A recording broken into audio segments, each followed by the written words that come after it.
Okay, should we get going? People want to sit down? There's plenty of seats down here.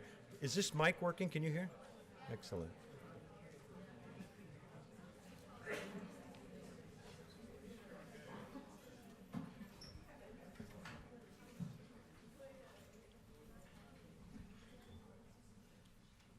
Great.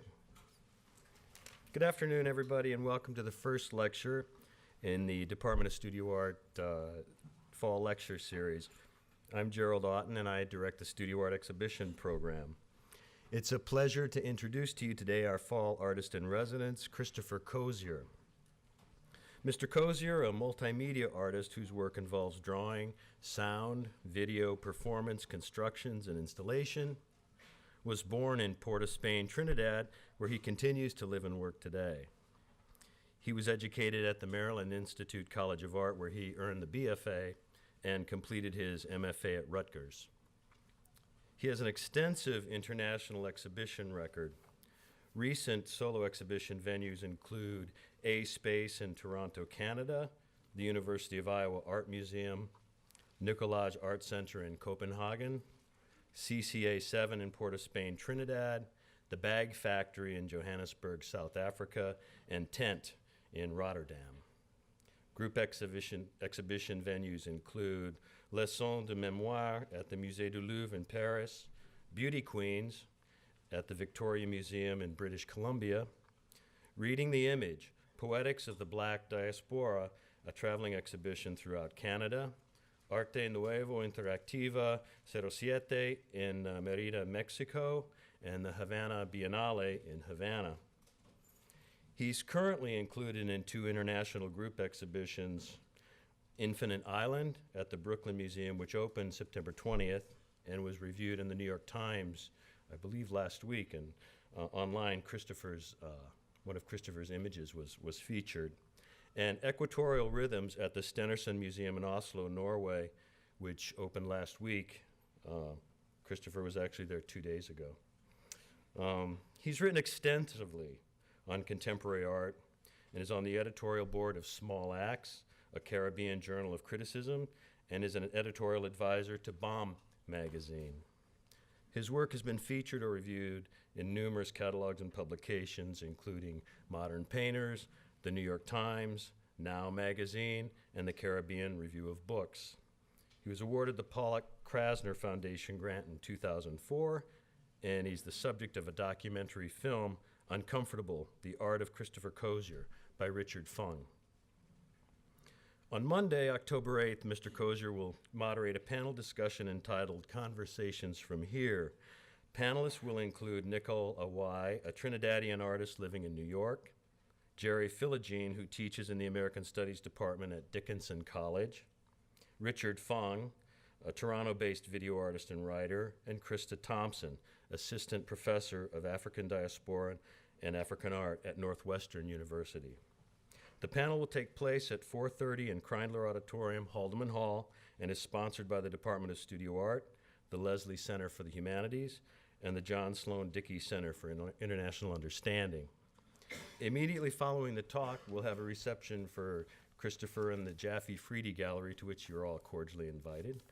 Please welcome Christopher Cozier.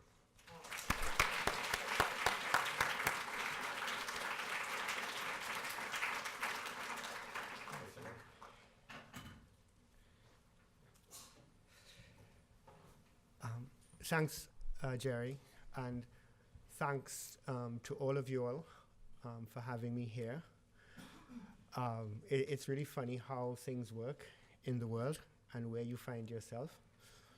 I think I was in Vermont a couple of years ago where I met Colleen Randall, and a conversation came up that I suppose led to me being here as well. So, and it's really nice to see Colleen here as well this afternoon. If I sound a little dizzy, is that after Jerry's introduction, I get scared. Now I have to live up to what that sounds like. So, wish me luck.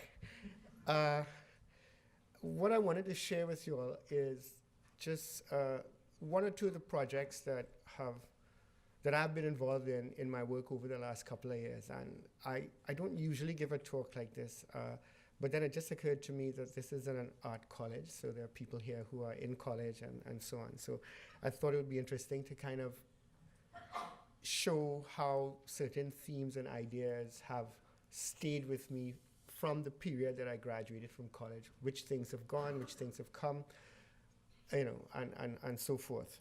Suddenly, this thing in front of me is blank.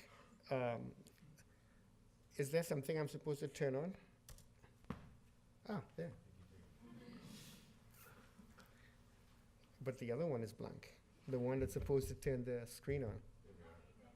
What do I? Oh, okay, great, wonderful.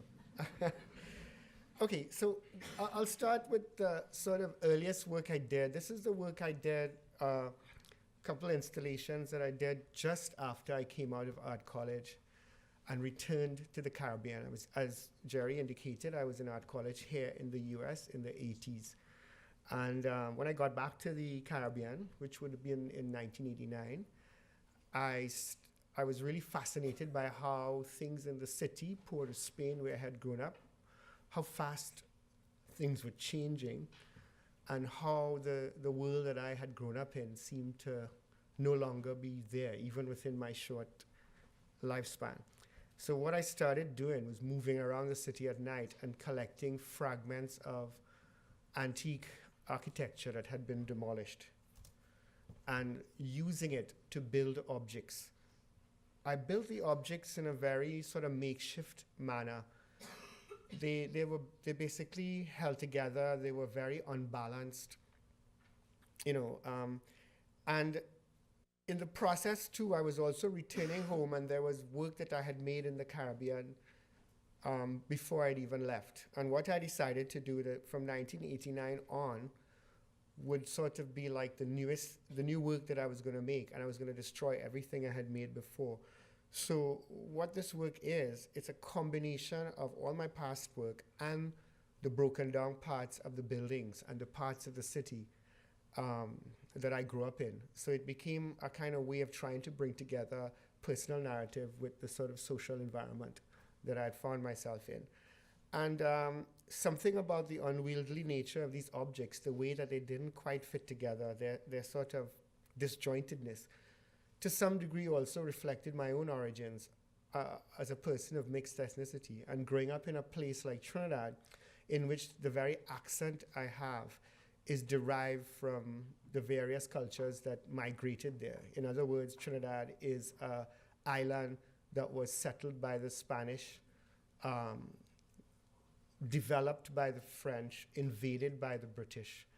And of course, the majority population was African, since the indigenous people, died out or moved back down into the continent. We're very close to Venezuela. And then, of course, when slavery ended in Trinidad in the 1830s, people were brought there from India to work on the sugar plantations. So you find that the Trinidadian accent is like a hybrid of all of those influences. We speak English, but we use Latin grammar and so forth. And then, of course, the influence of Bhojpuri, which was the predominant dialect of the Indians that came to Trinidad in terms of repetition, and of course, certain things from the African languages. So these slightly uncomfortable works try to reflect all these disparate elements. Around that time, though, a shift was taking place in the island, and I don't want to get too heavily involved in that because I want to run through these projects, but we had a strange attempted coup in 1990, and suddenly that distracted me. And I got very interested in trying to find ways to discuss those ideas. And one of the first pieces that came out of that series was this one that I called Why Does He Whistle That Tune While Washing the Car? Because the most interesting thing about that moment was that the guy, when the group of people invaded the parliament and the television stations, they sort of came on TV and started talking, and the whole thing to me looked like a kind of spaghetti western.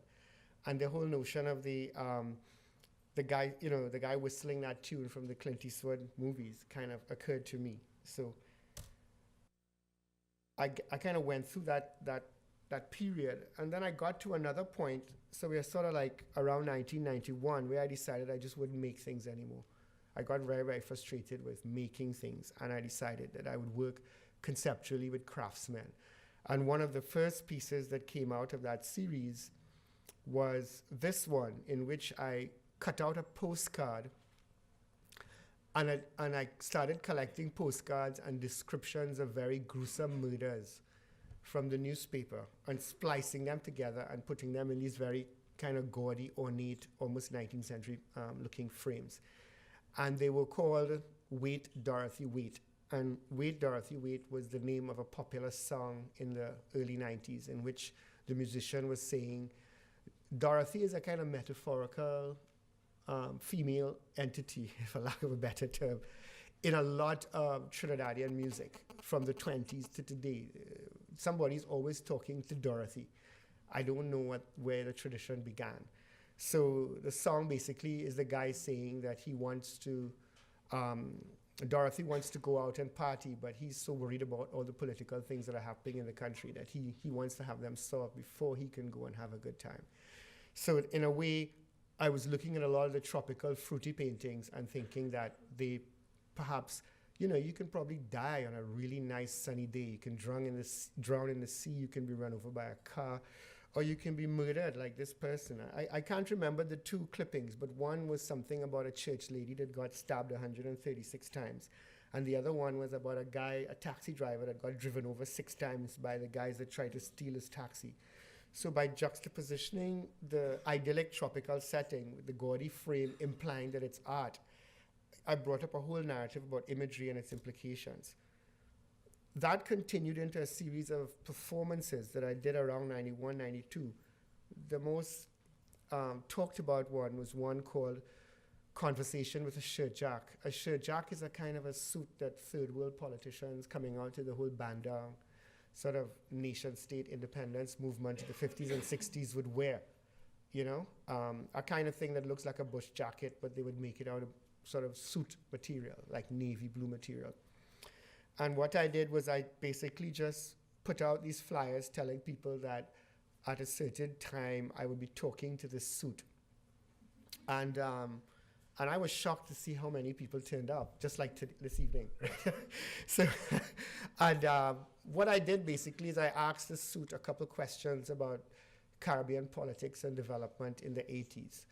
And the suit was very interesting to me as an object because it had this sort of bush jacket style of, say, Fidel and Che, and African revolutionary leaders and so forth. But then it's made out of navy blue suit material, which imply the royal family in England, Prince Charles, Prince Philip, so on, So to me, it was like the politician wanted to have his cake and eat it too. He wanted to be the revolutionary hard man, and then he wanted to be this strange kind of gentleman. So I couldn't, in my conversation with the suit, I was trying to understand, what he wanted. And in a way, I also was talking about my own self as a person that grew up in the sort of ideology of the 60s and 70s in the Caribbean, which you all get little touches of with Bob Marley and things like that, right? What was weird about this piece is that once I started it, people came and tapped me on my shoulder and said, please move, we'd like to talk to the suit too, which I... and they had weird conversations. So the suit became like the civil servant, the father figure. It was really weird. I mean, one of the best or strangest moments in it was a young guy sat in front of the suit quarreling with it for like about 10 minutes. And then his closing statement was, well, you feel because I'm black, I can't like rock? And I was like, what? It was strange. So it was really, out of this piece and the performances came the first sort of video experiment that I had done for the Havana Biennale in 1994. It was a piece called Blue Soap. I won't go into a lot of details about it, but basically I was thinking a lot about the power dynamics in the society. And what I did was I got myself and 2 friends. One friend was someone who had just graduated from Cambridge. And so, he's a typical kind of guy that wins a scholarship, goes to England, comes back, becomes a politician. And the other one was a young sort of half Chinese and African Rastafarian girl who lived in the countryside. And she ran a bar where they would have parties and so on. And then myself. And what I did basically is I locked all of us up in the dark in the recording studio of a friend of mine, which will come up later in our conversation, and just asked them to speak freely about what bothered them and so forth. And then I started doing a lot of drawings in my notebook, and keep an eye on the idea of the notebook as we go through the conversation. I was doing all these drawings in my notebook where I tried to develop scenarios of my own and scenarios based on what my friends had said when I locked them up in the studio in the dark. And then when the whole thing eventually came together, I shot some of the sequences that I had drawn and some of the sequences that they had described in their own soliloquies and ramblings in the dark. And how I did it was that I basically did a 4-screened piece where it's like 3 2-minute sequences, and you have 4 TV screens in the room, and each TV screen is moving about 2 minutes behind the other. And so you can't really focus on any one thing or the other. And each sequence has about 2 voice tracks, so you're dealing with 8 different voices and 4 different screens. And one has to kind of focus to decide what aspect of the narrative or the idea is going to register in your consciousness. And so that's how that piece worked. And I actually have it. So what I thought I would do is show you a fragment of it, but unfortunately, you're seeing it as a single channel thing, so you don't really get, the multiple things. But I thought I'd share it with you. It's also the end and the closing off of, I would say, the kind of identity, kind of 80s kind of moment in my own kind of consciousness, because the work talks about schooling, ethnicity, the power dynamics, education, that kind of thing. Okay, if I can just find my, right. There we go. And what I will do is I will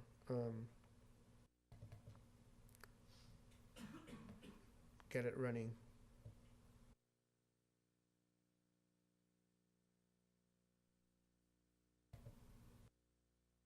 I don't know what the sound level will be. I'll put it about here. Hopefully it doesn't blow you. Great, so I'll just show you a few fragments of that.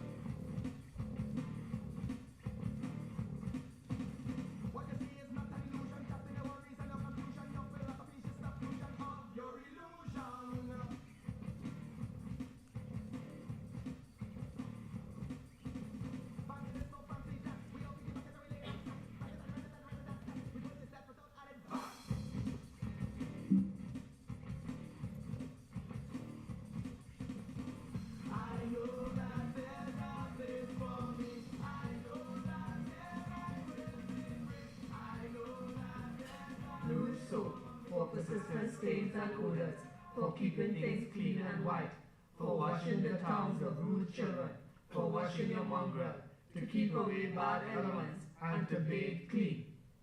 Blue soap, for persistent stains and I come odors, from a place for keeping things where clean and white, my for French washing the Creole towns friends of rude children, don't trust for me. washing your mongrel, I have a name to like keep them, away bad but I look elements, different. and to bathe clean. My Indian friends think I look Blue like them, soap, for persistent but I don't share stains their and culture. odors, for They don't keeping trust me things clean either. and white, for My washing African the friends towns of don't rude trust me children, because for I look washing like your an mongrel, Indian. I have a keep French away Creole bad from elements, and to bathe clean. and I'm not Blue dark soap, enough. for persistent stains and odors, I feel like for I'm keeping things everything clean and and nothing white, for simultaneously. washing the towns of rude I children, come from a for place washing your mongrel, where to keep away my bad French Creole elements, friends and to bathe clean. don't trust me.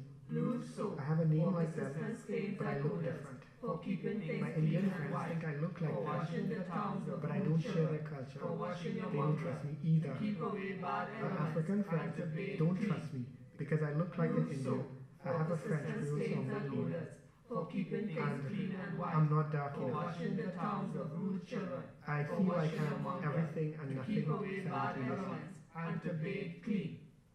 Blue soap, for persistent stains and odors, for keeping things clean and white, for washing the towns of rude children, for washing your mongrel, to keep I away feel like bad I'm elements, everything and and to nothing bake clean. simultaneously.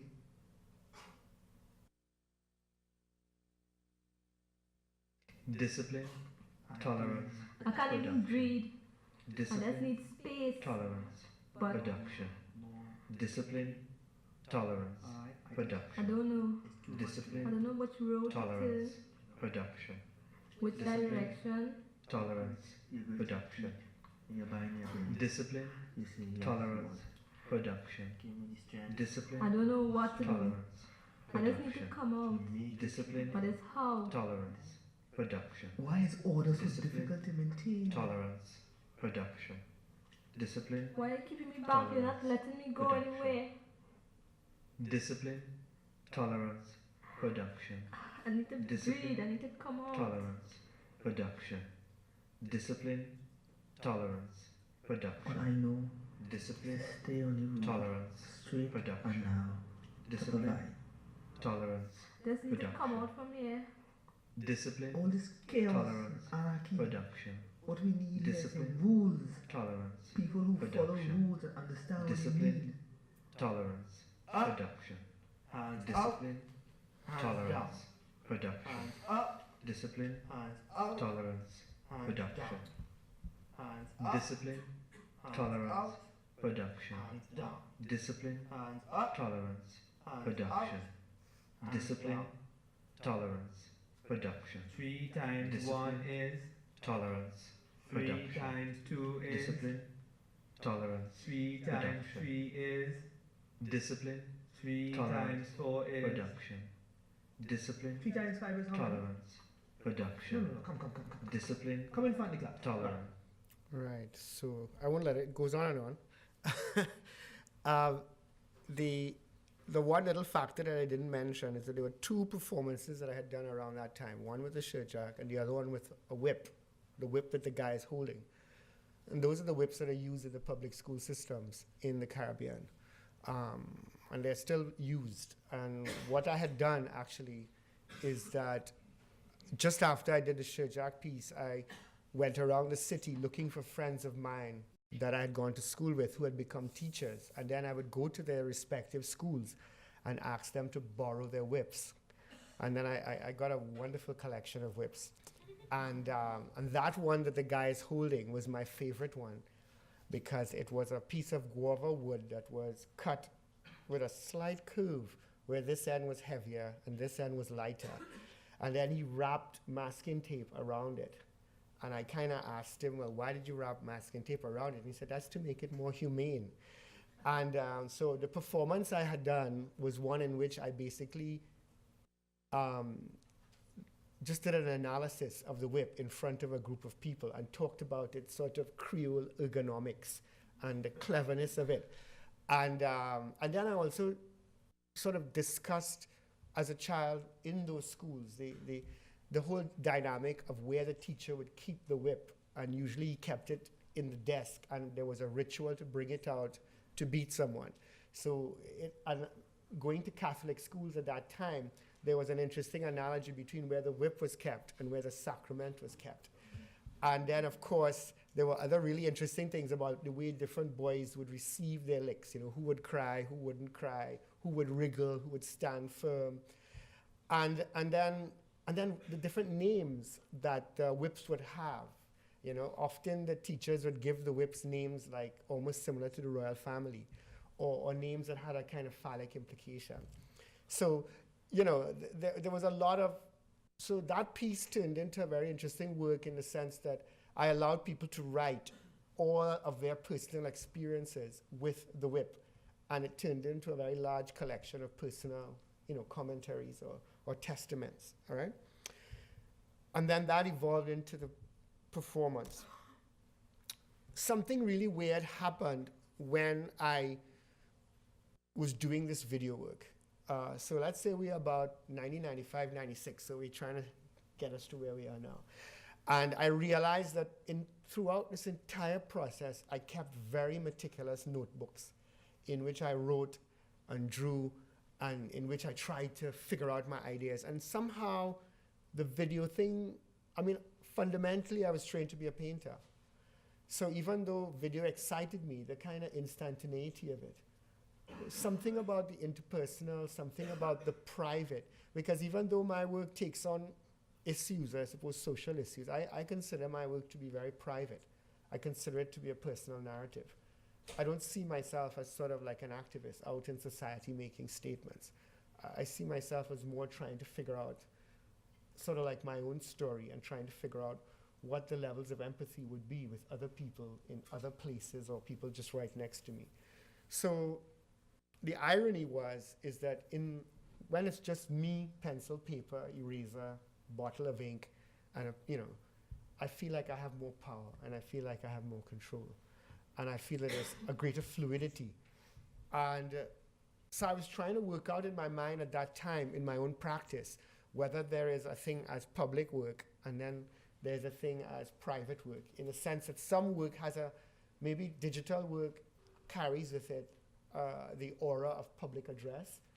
But then when I'm in my little notebook doing my own thing, it's another world, a kind of fantastic inner world. And the prospect of showing these drawings had never occurred to me at all. So a whole series of drawings had popped up in the late 90s that I call my sort of like cultural autopsy, in which I try to work my way through.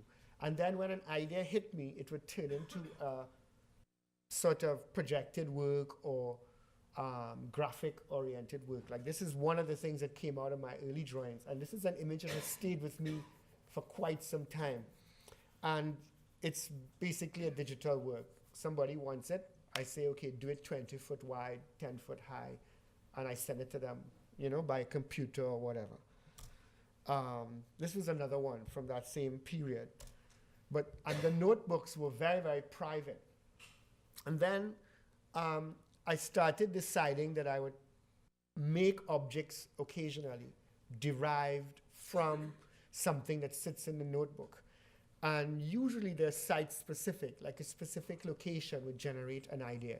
And this piece is one of the more controversial works in my career and the one that has kind of haunted me for years. It popped up around 1998.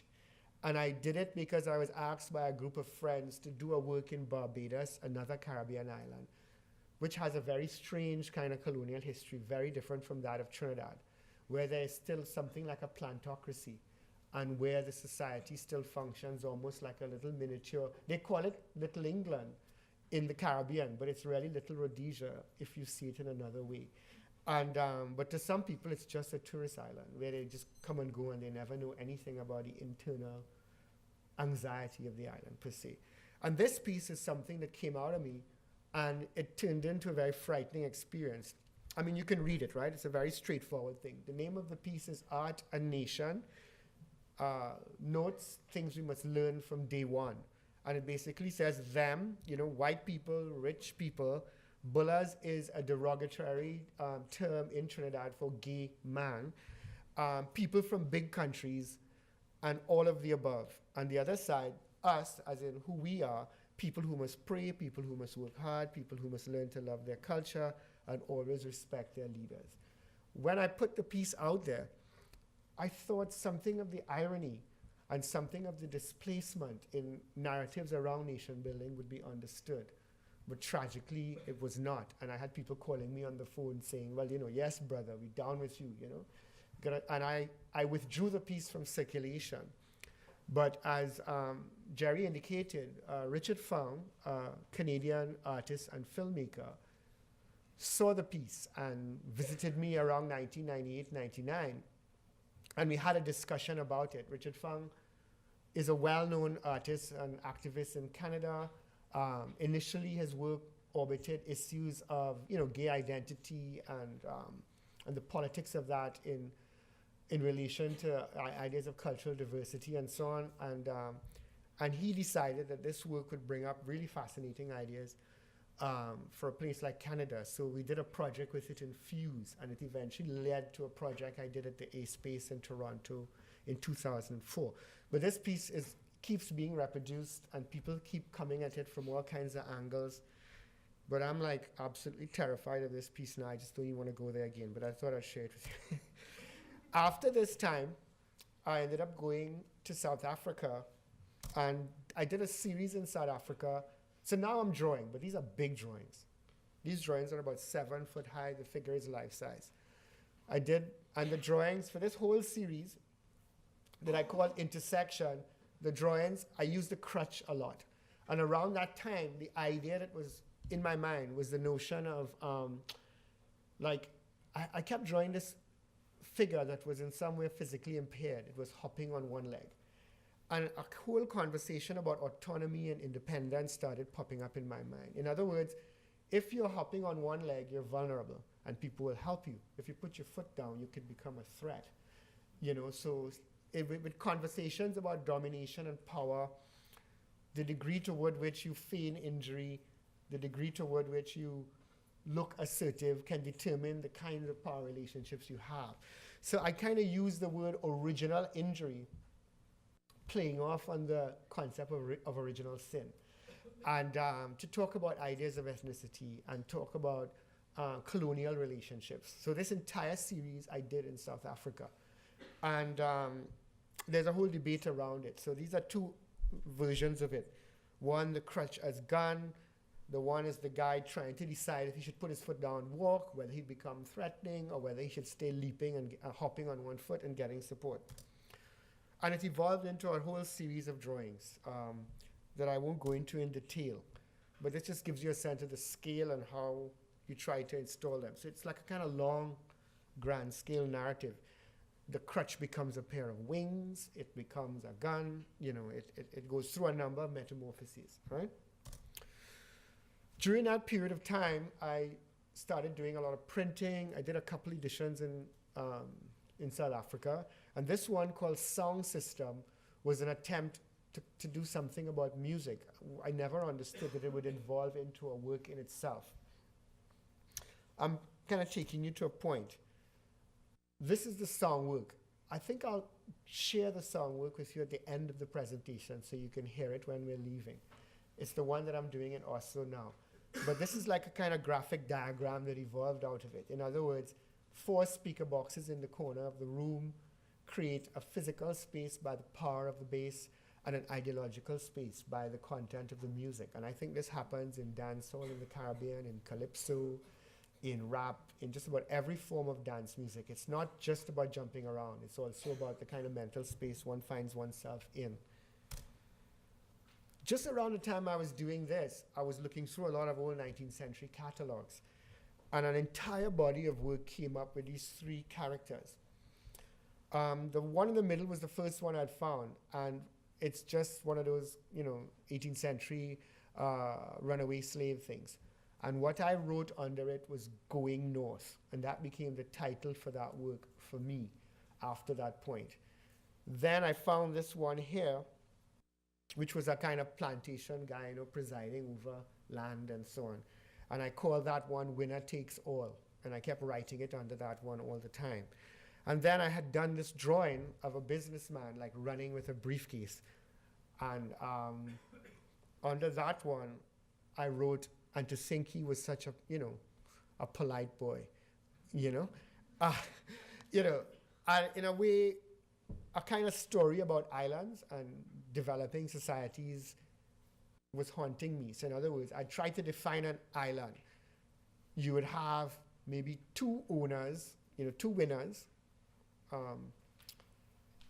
100 runaways, and maybe 5 smart men running with briefcases, because like in a lot of Caribbean countries, like in Trinidad, for example, 3% of the deposits in all the banks are controlled, 50%, of the deposits in the bank are controlled by 3% of the depositors. So that tells you something about the people who inherited money from the plantation system and how that continues. And then what happens when there's a crisis and then suddenly money just leaves the country. It goes to Miami, it goes to London, and it never comes back. This evolved into this piece, which is one of the works I brought for the show, which is a piece I call Cross Currents, in which I built little flags with the rubber stamps. All the businessmen are running in one direction and all the runaways are going. And it's a kind of my own kind of reflection on globalism, who's spreading out and who's going in a central location. It's all about the movement of money, the movement of people. And it's a kind of speculative work, and it evolved out of the drawings. It's another version of it. I'm coming sort of to the end of this whole experiment. I wanted to close off all the conversations in the blackboard and the kind of things about development and ideas and growing up in an island. And I suddenly found myself wrapping sandwiches. And it took me back to my childhood growing up in the Caribbean. You know, around the time of independence in the 60s, you know, every kid going to school had to have a nice little pack of sandwiches.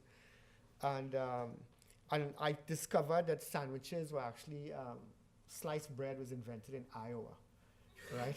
It's absolutely scary, you know? Wonder bread was actually invented in, sliced Wonder bread was invented in Iowa by some Otto Runge guy. Okay, I told Jerry, tell me it's 35 minutes. I don't want you guys to slide off your chairs. And so I did this whole work around sandwiches, and I'll show you a fragment of the video. This is the installation. It's a room with 365 sandwiches, and it's called The Attack of the Sandwich Men. And it really spoke about the predicament of the sort of nation-building middle classes. And it also looks like a housing scheme, you know, like that you have in Canada and all these kind of developing countries as well. It also looks like a North Korean military parade, which is like really creepy, you know, of all the things you could think of, right? And but my idea was about the promise of nation. You know, it's like the promise of Wonder Bread. You know, it's supposed to have very long shelf life. It's supposed to be very nutritional. It's very packageable. It's very neat, and can be easily wrapped up. You know, now growing up in a country like Trinidad, with all these ethnicities, if you are Indian, you have rotis and chapatis. Those can't be wrapped up so neatly. And if you are of African descent and you make that kind of bread that people of African descent make, that can't wrap up so nice either. So there's this kind of weird, you know, middle ground that was trying to be created, this kind of consumable reality. So what I thought I'd do at this point is show you the video, and I think the video kind of explains it all, because I did this video collaboration that talks about the sandwiches, and basically it consists of a broadcast I found in the National Archives in which two activists in the 60s are trying to train children like myself, because I remember the program when I was a child, how to sing the national anthem. But it's kind of ironic, you know, because of course the anthem, they almost want you to sing it in this kind of 19th century heraldic way. And how can somebody own that is the question. And then also along with that is the notion of sandwiches and Wonder Bread is a very American kind of consumer notion of modernity. So in a way, at the inception of independence, one is trapped between a kind of British notion of civility and a kind of an American consumer idea of modernity. So it's talking about my own kind of split consciousness, you know, because actually when I went to school with my sandwiches, I had them in a Star Trek lunch kit, which is really nice. Yeah, so made in Taiwan, though, let's not forget. But, oh, I'm going the wrong way, sorry. I'm supposed to show you the video.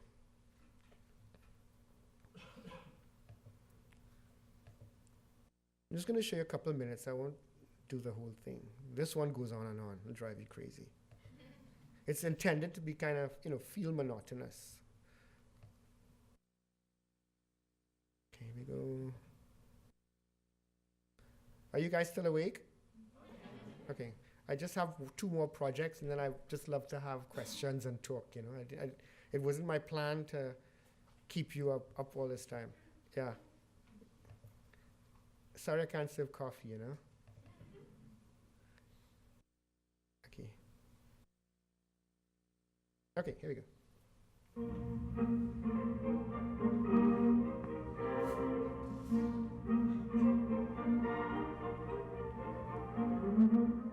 This is the Trinidad and Tobago Ministry of Education and Culture School Broadcasting Service. Today we bring you a broadcast in the series about things in general, our national anthem. The script is written and produced by Marjorie Padmore. Angela Townsend will sing for you, accompanied on the piano by Mahanshi Padmore. Hello, boys and girls. Today we will spend some time thinking about our national anthem. What is a national anthem? A national anthem is a patriotic song. Really, the national anthem of any country is the official patriotic song of the country. The national anthem is used on all national and festive occasions. The oldest national anthem sung today is from the Netherlands. After the broadcast, please look up your map for the Netherlands. And this anthem dates back to the year 1662.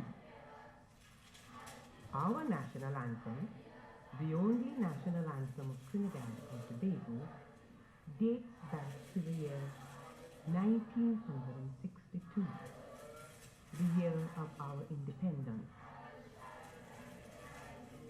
The awards and honors were given to Pat Pescani. Yes, he composed our national anthem. Let us spend some time today on the national anthem. Here for you is Angela Townsend, who will sing while I accompany her on the piano.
Boys and girls, you know and I know that there are as many versions of the national anthem sung today as there are people who sing it.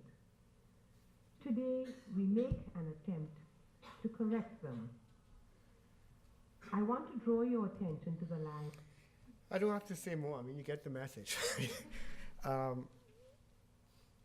It's a conversation about how this thing can be owned and by whom. So, you know, even in small countries where there's allegedly this sense of collective or collectivity, there still remains, you know, challenges in terms of how different people from different ethnicities, different class and economic and social backgrounds can negotiate with that narrative of nation. And that's what that work was about. So these two pieces generated a kind of dialogue, and then I got invited to do this project at the Nicolage in Denmark in around 2003, 2004. And I'm not going to spend too much time with this piece, but it's a very simple work. It came right out of my notebooks. There was a kind of worry about the relationship to the European Union, and there was a kind of worry about the shift to the right, all the rising neo-Nazis, and the tightening of the immigration laws in Denmark and so on, you know? So they wanted me to do a project in Copenhagen that would address some of these issues in an enlightening way, you know, coming from another place. How do I see it? So I decided perhaps it'd be interesting to set up 3 questions. And what I did was the podium is something that's come up in my work a lot. And it talks about, of course, somebody who wins, who comes first, who comes second, who comes third. I mean, it also has other implications, you know, the Mexican Olympics in the 60s, the auction block in slavery. But most important for me, it's this narrative of the victorious. And so what I started doing was putting a fence around it, because if you put a fence around it, what that implies is that you are outside of the game. And so whether one should dedicate one's energy to getting into the game, or whether one, by being left out or being outside of the enclosure, is therefore free to embark on a narrative of one's own choosing. So in a way, all the questions around, Hegel and history and all that kind of thing were sort of floating around in my mind with this piece. So in the Nicolage, I had fenced off podium. Then I knew the spring was coming. So what I did was I fenced off all the benches in the park and put locks on them, and then told people they had to come into the museum and fill out something like a visa form. Now, if you are successful, I'll give you a key, and then you can go and sit on the bench out in the park. But then the irony of wanting to be outdoors, but then wanting to be in an owned or entitled space was something that I found brings up an interesting idea about nation and national boundaries and cultural boundaries and so on. And the key that you would receive if I accepted your application would be would make you into an owner. So then that comes back to the winner takes all thing. I put the engraving of the plantation owner on the key. If you're not accepted, which was very random and very spurious, I stamp a runaway slave stamp on your application form, and you don't get admission. And then the third section, those were the application forms and the keys, sorry. And the application form was very funny because in the context of Denmark, I put at the top of the form, you must fill it out carefully and make no mistakes, and I asked a bunch of spurious questions. And then in the end of the form, in the very, very fine print, I said to them, now that you've finished the form, if you've told me you are entitled to lie, but if you lie and it's inventive and I'm entertained by it, then I'll give you a key anyhow. So that so it's very annoying to people in Scandinavian countries, who are so particular about. The third section of the piece was I took 400 yellow 1-foot Chinese rulers and suspended them between the buttresses of the Nicolage, and called the piece 400 Years, after the song by Peter Tosh, but it talks about 400 years of anxieties about measurement. It was all about juxtapositioning my history with the history of Denmark, but it brought up, of course, a broader question for them about how other societies deal with these same questions. So you can see that these symbols move throughout the book. What I never expected is that I would be invited to do the same piece in Haiti. And that brought up another kind of interesting question. In Port-au-Prince, however, I couldn't do the piece outdoors because with the dreadful poverty there and disenfranchisement, if you put materials like wood and wire and things out on the street, obviously people will carry it off and use it to build kiosks, to build homes, and so forth. And I couldn't see myself paying security guards to guard my work against people who have real needs. So I changed the piece. I did it indoors in Port-au-Prince. And what I did was I brought the curator's garden furniture into the museum and put a fence around it. And then but then a lot of people on the street in Port-au-Prince may not necessarily be able to read. I mean, of course, the intelligentsia, the people around museums and so on, but not the average person on the street. So to get them into the museum, what I did was the 3-card trick, the gambling trick. I set up a table and I had 2 runaway slaves and 1 owner, plantation owner, and I would do the shuffle. If you get the owner, if you pick the owner, I give you a key and you go in. If you don't, well, tough luck. I was cheating because I only had 20 keys, and the people were also cheating because, that's the whole hustle, right? When you got into the enclosure, I had the curator put fresh wine, croissants, butter, and flowers every day. So it was very interesting because people would come and try to cheat. Oh God, they try to, all kinds of tricks. But that's the difference. In one society, people are accustomed of a certain kind of civic order. In another society, people know that the order is not working, so you got to hustle to survive. So I'm cheating them, they're cheating me. And then most people, when they got into the enclosure, just locked themselves in, ate, closed it up, and left. It's really funny. They didn't let other people in, which was very interesting to me. You know? Doing all of these works, I find myself working in my notebook over and over and over. A few years ago, in 2003, a curator for a show I had done in Madrid came to me and said, you know what, I love all these things, but I want to look in those notebooks. And I said, no, I don't want anybody looking there. That's private. It's got my grocery list. It's got my grumblings. And he convinced me. He tore 50 pages out of a notebook. And they had a show of notebooks. And something happened to the notebooks right then, because they went from being a very private world, as I had initially described, to being performative. Suddenly, I'm making this mark, and I'm aware that somebody else is going to see it. And that changes the whole dynamic of that.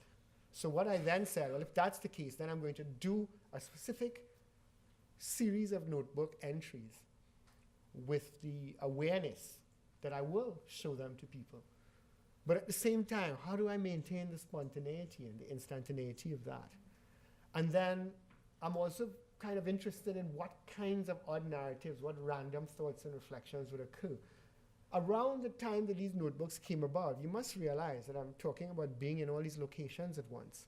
So in a way, I found myself being less and less in my own studio and always on a plane, in an airport, in a hotel. I mean, at one point I was like the expert on hotel ceiling fans. I could tell you how they all worked, what the designs were. The only thing I didn't do is start drawing them, thank God, right? This piece is part of the new series I'm working on, which is called Tropical Night.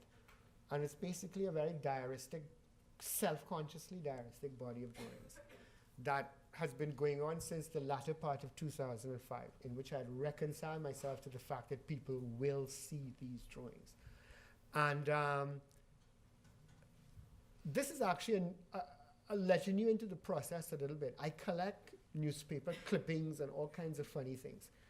This guy is a politician from at home that was wanted, you know, he's now sort of being pursued, you know, for financial impropriety when he was the finance minister. But what I like about the photo is not that. It's not so interesting to me who he is and what he is that he looks like these Philippine movies. I mean, when I was a kid, I used to look at a lot of genre movies, and there was a guy called Agent 44 something X, Tony Falcon, like a kind of karate expert. He had a see-through glasses and a machine gun with a silencer. But he's also given that smug, no comment look, you know? And I kept looking at it and saying, and the words that came to mind was, if I have bread and wheels, I good to go, you know? It's a real 70s kind of thing. And then I started drawing bread with wheels. And I was talking to a friend that's into remote control cars. And I started experimenting with bread moving around the room, you know? And I'm thinking about the kind of the darker side of globalized economy, you know? So it became totally ridiculous. Bread driving down the street. And so I'm just showing a tangent. Then this evolved into an installation, the one that's touring Canada now, which is basically a projection of a map with bread flying all over the place, and real bread as well. It's a sound system drawing. I won't go there. And I won't bother with this. I'll just come to where we are now. Show you some of the drawings. This is from the New York installation, the Tropical Night series. So far, there are 300 drawings in the series. They were once pages from a notebook, but now I tear them out. I'm trying to navigate something. I don't know what it is. And this is the interesting thing. One would think that I'm invited here to speak to you means that I know what I'm doing. Well, actually, I don't. Okay? And the purpose of showing these drawings now is for me to kind of have conversations with people about these weird speculations that I am going after. Every now and again, a conceptual work shoots out of it, as you will see here, as I have illustrated in the various things I've shown you. They do hint at certain things in tangential ways. I can explain, like this one is one that I like a lot. This symbol, for example, is very particular to me or to people that grew up maybe in the Caribbean, parts of Africa. It's from a book called The Nelson Reader. And it was a colonial book from the colonial era in which you were taught how you were taught English. Right? So this is the little red book with the grapes of knowledge on the cover. And this, for example, is kind of like a story about a group of young people who were urban guerrillas in the 70s in Trinidad that got murdered. But around the time that was happening, I was a child and I was reading the Nelson Reader, and the Nelson Reader had a pre-Raphaelite image of Ophelia floating down the river. That very strange one of the woman floating in the pond. And that image scared the living daylights out of me when I was a child. But then one day I opened the newspapers and see a young woman in a camouflage outfit shot lying in the grass. So the two come together, and I call the image Afro-Ophelia. But I don't know if it registers on people's minds or not. So all the images carry sort of signs about my own personal narratives, but people put their own stories to them.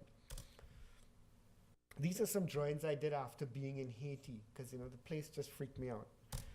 And then they become quite idiosyncratic. That's like listening to dancehall. This one is one that I like a lot, and I've been gravitating to this one. It comes from a childhood memory, for example. When I was in Barbados as a child, living with my grandparents, my roots are actually in Barbados, but I was born and grew up in Trinidad. My parents are from there. My grandmother would dress me up and take me to somebody's party, and she would say to me, never take the first slice when it's offered to you. Never take the biggest slice from the tray, and never take the last slice. So then I would sit there in the party with my hands in my pocket and watch all the other kids eating, and I couldn't do anything. But then the word party becomes a metaphor for political party, not just childhood party. And it talks about that whole notion of the state as a cash register in a certain kind of negative kind of idea of politics. This is just a dog peeing in four corners of the paper. So the paper becomes a kind of territory, jumping from one narrative to the next. The castaway image, a sense of just suspension and moving from one location to the next. The show here at Dartmouth, I think, really evolved out of this very simple little drawing of a bench that I call Little Gestures. And it has to do with these kinds of benches that are small and neat that people use to do small everyday things. This is the New York version that's up at the Brooklyn Museum now. I like something about all this, the arrangement of images and what it creates. I'm also can't make up my mind whether I should just leave them in a pack together and don't show them to anyone. Then you just have to look at the stack. I can't make up my mind yet. Right? And that's the end of that. I think I'll not bother to play the song thing. And I think I'd just like to know if you all have any thoughts or questions. And thanks.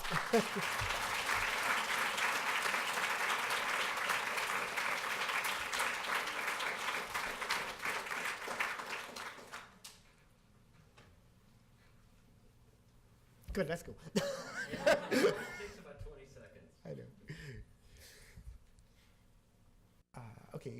Okay, 1, 2, 3, right. 4. Okay, well, I said 1. Next to Cody, the person, I think you were first. Was it you, Cody? I was Sure. curious about, can you talk a little bit about your relationship with your audience and your decision to show internationally as opposed to in New York, to live in Trinidad as opposed to New York? Yeah. I mean, I think for all artists, there's always going to be an audience and public split. And that's the confusion of our lives, because audience can be one person, a close friend, a collector, a supporter. Public is always this weird abstract thing, you know, that you don't quite, and you never know when audience and public will meet. You know? But apart from that, I was in New York in the 80s. I did move into New York, and I had never really thought that I would have pursued a career anywhere else. But I think somewhere in the 80s, like, New York was not necessarily as diverse. And I don't think the whole kind of conversation around globalization and had taken on the shape that it has now. Let's call it the pre-Aquay period. So, you know, I mean, people in New York in the 80s felt that they needed a visa to go to Brooklyn, you know, or maybe just to leave Soho and walk into any other neighborhood. So I found I just got frustrated, you know, because I'd go into a gallery, show them my slides. I went to MIC, I went to Rutgers, and I said I'm from the Caribbean. They say, Caribbean, Puerto Rico, Cuba. No. What? Out. So I said, you know what, let me go back into the region. But around the time I went back into the Caribbean, the Biennale of the Dominican Republic was getting off the ground. The Havana Biennale was moving into international prominence. The Sao Paulo Biennale. You know, the kind of dialogues that led to the Johannesburg Biennale that mobilized that whole, in other words, by going back into the Caribbean, I thought I had like abandoned the project. I had left the art center, so to speak, only to realize that new centers were popping up, new conversations were popping up all over the world. And that the dependence on the US or London or Berlin was not like it was in the 70s and 80s. Now, we're coming to a new kind of a game now that's slightly different that I'm trying to make sense of. But I don't think when you come from a small island, in understanding island realities, and an island, the capitals of every island in the Caribbean are usually the ports. I mean, the Caribbean is the beginning of a transnational reality. You could almost say that globalization began in the Caribbean, in the sense that European nations created these external labor camps. They removed raw materials. They had to find treaties amongst each other to decide where their boats could land. You know, so it's the beginning of, you could say, international diplomacy and trade, at least in the Western Hemisphere. Of course, in Asia, there are other dynamics. So to me, moving back to the Caribbean never implied that I would get involved. There's nothing to get involved with there. I moved back there because the climate is good, property was cheap, and my children could run around and have the same kind of life that I had when I was a kid. But if I wanted to be an artist in a professional sense, even though this is where I'm from, I needed to kind of have a much wider dialogue around the work. So I'd have to find that anywhere, as well as in the Caribbean, so to speak. Sorry, if I don't know if that answers the question. Yeah. There was somebody else near to you? Oh, no? Oh, better up here. Yeah. I have a question about us and them, Blackboard. Yes. In the them category, when you have bullets, that you said it refers to gay men. Yeah, it's a derogatory term. I mean, that's a big No, I problem. understand. Yeah. I'm just wondering, does that mean that there are not gay men in Trinidad? No, this Trinidad is not Iran, I'm sorry. It's just that there's a kind of masculinist narrative, you know, that's tied in with the nation. So I couldn't figure how best to get to the point, you know. I don't think Trinidad is a much more liberal society than many of the other islands in the Caribbean. It's a very large gay community. But it wasn't so much that I was trying to represent or speak on behalf in any way. I think I was more interested in teasing out the anxieties around nationhood and its kind of masculinist undertones is what I was more concerned about, you know? So it's xenophobia, homophobia, you know, and kind of right-wing religiosity, you know? We have the book, we have this, we have that, you know? Yeah, I mean, I can't speak, you know, I mean, in that way. Yeah, sorry. There was one other? Yeah, sorry. I was just curious to hear what your plans are for your time here in terms of your working. Are you you spoke about the last series of drawings. Are you, in terms of the dialogue that you're mean, I think for the time that I'm here, well, I've set up certain little troubles for myself, so to speak. One is that, yes, I do draw. I mean, the drawings will continue. There's no doubt about that. I think with this series now, the more I do it, the more I see its shape. It sort of goes in and out of focus as I proceed. And then in the process of trying to develop the installation for the show, I kind of committed myself to certain things. You know, I kind of ordered materials, I did things. So now I have a whole kind of theater of events that I have to, you know, respond to and develop and play with for the rest of the time I'm here. I think I feel like I have my hands full already. But I'm looking forward to it, if you know what I'm saying. Yeah. Does that answer the question, Alicia? Sorry. Yeah? Well, I'll come back to, could I? No, but let you go first and then I'll go back to her after. Yeah, sorry. I was wondering about your performances. After the performances are over, how does what happened during that inform your next step? For instance, when you were in Denmark, you had the list that they had to fill out. Do you do anything with that information afterwards? Or? Yeah, something I think about a lot. Like the piece where that was really pivotal was the one where people wrote their testaments about the whip. I virtually have like an entire book, which would turn into maybe like a graphic project. But for some reason, like every time I go back to it, I hesitate. I'm not sure. Sometimes it takes long periods of time for things to kind of register. Like I think I would like to do the Terra Stories project, which is the Denmark project, at least one more time somewhere else to see what shape and what, but the actual forms that were filled out in Denmark were kept by the Nicolage in their archives. So it's a kind of funny thing. I might go back there in 5 years' time and look at that. You know, I'm undecided is what I'm saying. Because in a way, that creates a kind of material thing, like a different kind of object for display is what I'm saying. And I haven't figured the logistics of that out as yet. Yeah. Sorry, you can. I wonder, what were the good and bad aspects of your art education in this country? I don't know. I mean, to be honest, I mean, I don't really have any kind of like negative or positive feelings about it. I mean, I suppose they can only be positive in the sense that I don't think I would have had the career I've had if I hadn't studied here at the time that I did. Simply because there are no facilities like it in the Caribbean. There was no art college in Trinidad when I left to come out here in 1982. And also, again, I mean, it's a funny thing, but I mean, a couple of years ago, I was in a project in Spain, and I was in a really, really bad mood because some difficult sort of career and life moments were surrounding me. And the curator of the show caught me, you know, like one night he cornered me. And he says, "What are you grumbling about?" You know, I said, "Well, I don't know. I'm not, this is wrong and that's wrong."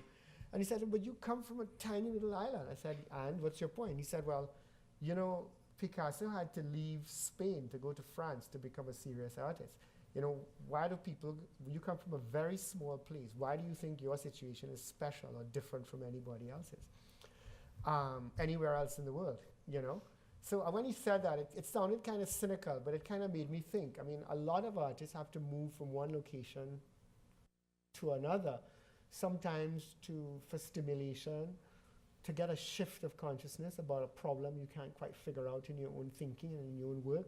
It's like an out-of-body experience. So the period of time that I lived in the US, which was between 1982 and 1989, moving between Baltimore and New York and New Jersey, was really a time in which I was able to see myself from outside of myself and then go back in again. When I returned to the Caribbean, I returned with a tremendous sense of excitement to actually be there as an adult and to discover things about myself, perhaps with a new kind of critical position. I didn't feel any kind of anxiety about the US. In fact, it's been kind of ironic because I did not return to the US for 10 years after I left. because I was very curious about other places. And then when I actually returned here for the first time, which I think was in 1999, after leaving here in 1989, it was like a completely different country. In terms of how, people think, how they operate, and that's a weird thing, you don't realize that societies do change, apart from shifts in government, just in terms of what people are reading and, what kind of ideas are entering the academy. I mean, when I was in college here in the 80s, everybody was into School of 68, they were just, Americans were now discovering Derrida and Anna Kristeva, which were the kinds of things that people were reading in Europe in the 60s and early 70s. But the things that we were reading in the Caribbean, no one here was reading then, which would be like Said and, and things like that, or Homi Bhabha, or Rashid Aaron, And it was interesting to come back here and see people discovering that, Homi Bhabha writing in Art Forum. Oh my God, who could have imagined that? It's crazy. Yeah, sorry. Yeah, sorry. Could you talk a little bit more about the relationship between your interest in the nation and the way it's been experienced and theorized and Caribbean-ness? Because it seems in your work and lots of people's work, very much have the particularities of Trinidad or Barbados, or aware of them, and yet also in the time to sort of think about how there might be something regionally specific to the Caribbean that transcends these particularities. And in a sort of related way, you can talk about your work with small acts and some of the other activities that you're involved in creating a kind of broader awareness of the particular position or standpoint of speaking from the Caribbean. Yeah. Well, I mean, for me personally, I think that when I moved back to the Caribbean, I was interested in the Caribbean at large, and I traveled a lot in the Caribbean, trying to understand. I mean, there are certain central ideas that affect the whole Caribbean, because of course the foundation of Caribbean society is plantation economy. And there was a school of thinking in the 50s that, articulated that very clearly. The kind of idea around nation in my work was something I felt I was like in contestation or struggle with. I need to get beyond it, simply because in talking to people of my parents' generation who were part of the British Empire, for whatever that was worth, people traveled more. I mean, it's kind of ironic that you come from a couple little islands with very small populations, but you need a passport to go to Jamaica or to Barbados. It's really interesting. And there's all this competition and all this aggression. These islands don't like you. You land in one island, they give you trouble. So obviously, nation has been sold, if you want to say, to people, perhaps in the late 50s, early 60s. What people aspired to, it's how they define themselves as rising out of the colonial reality. But the degree toward which it has been an expansive project in terms of economy, in terms of social consciousness, it's all unraveling now. So in a sense, for people like myself, I kind of wonder if nationhood is but a very small moment in the broader history of Caribbean experience, and how to kind of engage that in a way that doesn't appear to be a kind of abandonment of the, in other words, what I live in now is really the accumulation of the dreams and desires of a past or previous generations. So I kind of understand them through my experience, through their thinking, and through my own kind of desires and imaginings, for the future. I mean, the Small Acts Project is a critical project. It's about people of my generation who grew up in the post-independence movement. I know nothing about colonialism, really. In fact, most people who grew up, I mean, to talk about colonialism in the Caribbean with any kind of authority, I mean, I think it was probably already collapsing by the Second World War. It's after the Second World War, it's really about the dismantling and the ongoing demise of it. As a project in terms of, because I mean, a lot of the islands eventually developed, and a few are still, I mean, you know, in the colonial system. But so for my generation, the journal was like a way for us to create our own voice and critical understanding. And just in case you don't know, I am part of a thing called the Small Axe Collective. It's a journal that comes out 3 times a year. It's printed and distributed by Indiana University Press, and it's a journal of critical thought from the Caribbean. It was founded in 1997, and I got involved in it when the writers came to me because I felt it was important to bring a link between critical conversations and visual arts practice, because I see visual arts practice as a form of inquiry, a parallel form of inquiry to any other of the social sciences. I mean, have I gone far afield? Sorry, are we still in the same? Yeah, but I mean, so the Small Axe Project is to me a critical platform, a way of building the critical platform around the practice, but not exclusively within the Caribbean. I don't see the Caribbean as being geographically or even nationalistically located anymore, because the Caribbean, in the show in Oslo, there were 4 Caribbean artists in that show, and none of them were living in the region anymore. You know, in fact, they were living in Berlin. So I was like, what? So, you know, the Caribbean exists wherever Caribbean people are, think, and reflect, which could be from Amsterdam all the way down through, you know, it's all part of that American experience, you know, of transplanted mobile people, really. Sorry.